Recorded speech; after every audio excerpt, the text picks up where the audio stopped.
हाल ही में अमेरिका के FBI director के द्वारा एक पोस्ट बहुत ज़्यादा वायरल हो रही है, जिसमें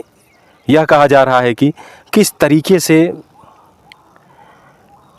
चाइना ने अमेरिका में टेररिज्म को फैलाने का एक अलग ही तरीका चूज़ किया है। वहाँ पे चाइना ने एग्रो टेररिज्म फैलाने के लिए अपने यहाँ के 2 साइंटिस्ट भेजे थे, जिनके द्वारा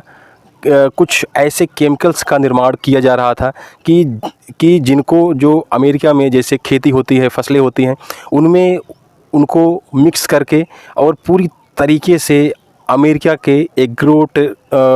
में एग्रो टेररिज्म फैलाने का काम किया गया। जैसे पाकिस्तान है, पाकिस्तान तो वैसे खुल के आतंकवाद करता है, लेकिन चाइना ने USA के साथ ये एग्रो टेररिज्म का सहारा लिया है। एग्रो टेररिज्म का मतलब होता है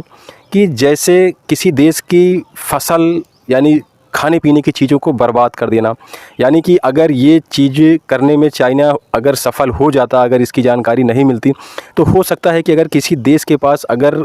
अपने देश के लिए कैपेबल राशन की व्यवस्था नहीं है, सब्जी और अन्य चीज़ों की व्यवस्था नहीं है, तो हो सकता है कि आने वाले टाइम में उस देश को भूखमरी का भी सामना करना पड़ सकता था। लेकिन ये चीज़ें समझने वाली हैं कि किस तरीके से चाइना ने किया है, और इंडिया को भी इसके लिए अवेयर रहने की ज़रूरत है, क्योंकि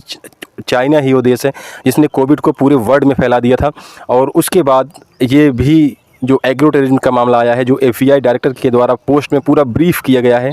कि किस तरीके से ये प्लानिंग चाइना USA के ख़िलाफ़ कर रहा था।